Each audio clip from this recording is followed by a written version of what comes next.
আসসালামু আলাইকুম। আশার মিনি কিচেনে সকল বন্ধুদের স্বাগত জানিয়ে শুরু করছি। আজকে আমি নিয়ে এসেছি বাঁধাকপি দিয়ে মুরগি মাংসের রান্না। এইভাবে করে মুরগির মাংস বাঁধাকপি দিয়ে রান্না করলে বাড়ির সবাই কিন্তু চেটেপুটে খেয়ে নেবে। আর গরম ভাত, রুটি, পরোটা সব কিছুর সঙ্গেই কিন্তু খেতে পারবেন। দুর্দান্ত স্বাদের হয়। তো চলুন বাঁধাকপি দিয়ে মুরগি মাংসের রান্নার রেসিপিটি দেখে নেওয়া যাক। আর যারা নতুন বন্ধু আমার ভিডিওটি দেখছেন, ভালো লেগে থাকলে অবশ্যই আমার চ্যানেলটি সাবস্ক্রাইব করে আমার পাশে থাকবেন।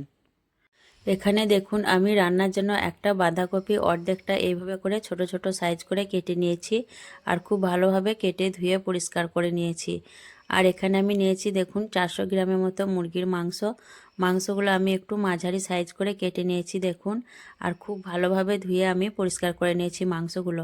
আপনারা চাইলে মাংস আর কপির পরিমাণ বাড়িয়ে কমিয়ে নিতে পারেন।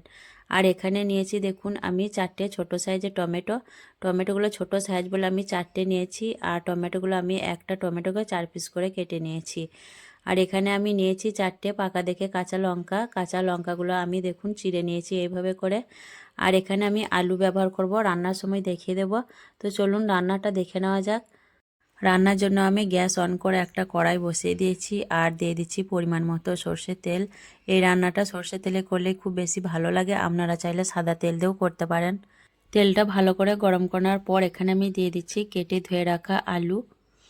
আর দিয়ে দিচ্ছি হাফ চামচের মতো নুন। এতে করে আলু ভাজার সময় নুনটা দিলে আলুর মধ্যে নুনটা খুব ভালোভাবে ঢুকে যাবে। আর এখানে আমি দুটো বড় সাইজের আলু ব্যবহার করেছি। আর আলুগুলো আমি একটু বড় সাইজ করে কেটে নিয়েছি। মাংস রান্নায় আলুগুলো একটু বড় সাইজ হলে খেতে ভালো লাগে, তার জন্য আমি একটু বড় সাইজ করে আলুগুলো দিয়ে দিয়েছি। আলুগুলো দিয়ে দেখুন আমি নাড়াচাড়া করে 5 মিনিটের মতো ভেজে নেব। আপনারা চাইলে কিন্তু আলুটা বাদ দিয়েও রান্নাটা করতে পারেন, কিন্তু আলুটা দিলে খুব বেশি খেতে ভালো লাগে, তার জন্য আমি আলু ব্যবহার করেছি। আলুটা দেখুন আমি 5 মিনিটের মতো ভেজে নিয়েছি আর আলুর গায়ে একটা কালার চলে এসছে। এখন আমি আলুগুলো একে একে করে তুলে নেব।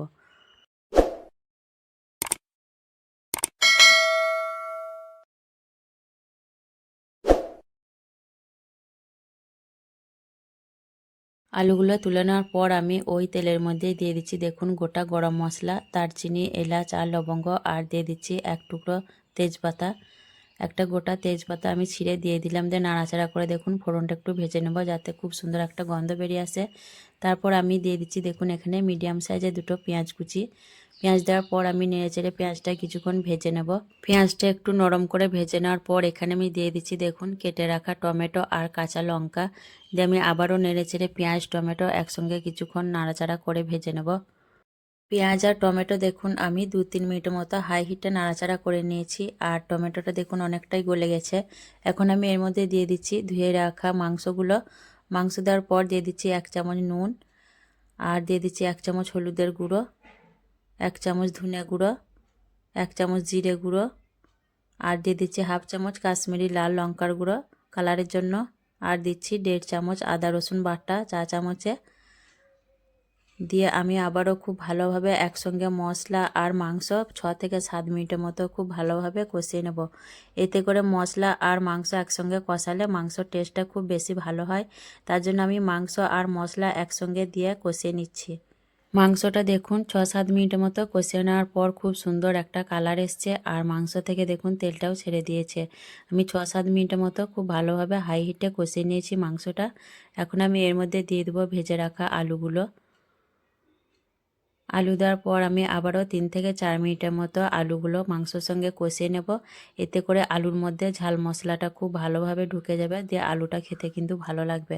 তো আমি দেখুন 3-4 মিনিটের মতো মশলার সঙ্গে আলুটা কষিয়ে নিচ্ছি। আলু আর মাংস আমি 3-4 মিনিটের মতো কষিয়ে নিয়েছি। তারপর এখানে আমি দিয়ে দিচ্ছি খুব অল্প পরিমাণ পানি।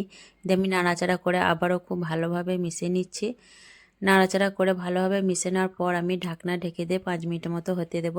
এতে করে মাংস আর আলু খুব ভালোভাবে কষানো হয়ে যাবে আর আলুটা কিছুটা সেদ্ধ হয়ে আসবে। 5 মিনিট রান্না করার পর আমি ফিরে এলাম দেখুন। আর রান্না থেকে দেখুন তেলটা কিন্তু ছেড়ে দিয়েছে। খুব ভালোভাবে কিন্তু আলু আর মাংসটা কষানো হয়েছে। এখন আমি একটু নাড়াচাড়া করে নিয়ে দিয়ে দিচ্ছি কেটে রাখা কপিগুলো। বাঁধাকপিগুলো আমি দিয়ে দিলাম, তারপর একটু নেড়ে চেড়ে বসিয়ে দিচ্ছি কপিগুলো। তারপর আমি ঢাকনা ঢেকে দিয়ে 3 মিনিটের মতো হতে দেবো, এতে করে কপিটা একটু নরম হয়ে আসবে। 3 মিনিট পর দেখুন আমি ফিরে এলাম, দিয়ে ঢাকনা খুলে নিয়েছি। এখন আমি ঢাকনা ছাড়াই আরও 5 মিনিট বাঁধাকপিটাকে মাংসর সঙ্গে খুব ভালোভাবে কষিয়ে নেব। যত ভালোভাবে কষে কষে রান্নাটা করবেন টেস্টটা কিন্তু ততই ভালো হবে। আর যারা আমার নতুন বন্ধু ভিডিওটি দেখছেন, ভালো লেগে থাকলে অবশ্যই আমার চ্যানেলটি সাবস্ক্রাইব করে আমার পাশে থাকবেন।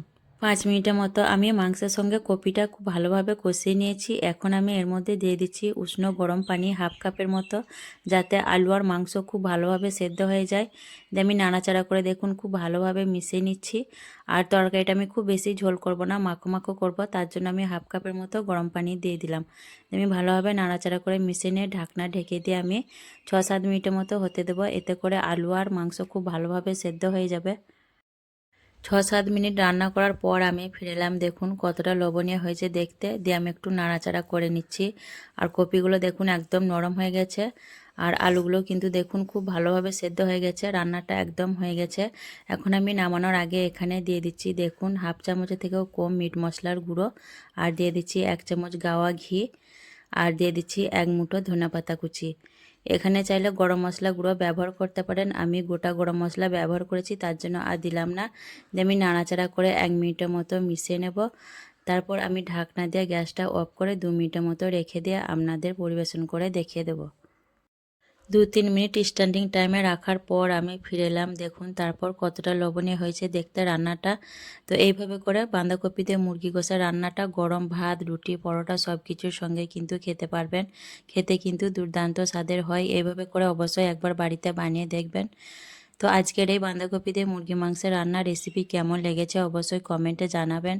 ভালো লাগলে লাইক করবেন, শেয়ার করবেন, আর আমার চ্যানেলটি সাবস্ক্রাইব করে আমার পাশে থাকবেন। আসবো আবারও অন্য কোনো রেসিপি নিয়ে। সকলে ভালো থাকবেন, সুস্থ থাকবেন। আল্লাহ হাফেজ।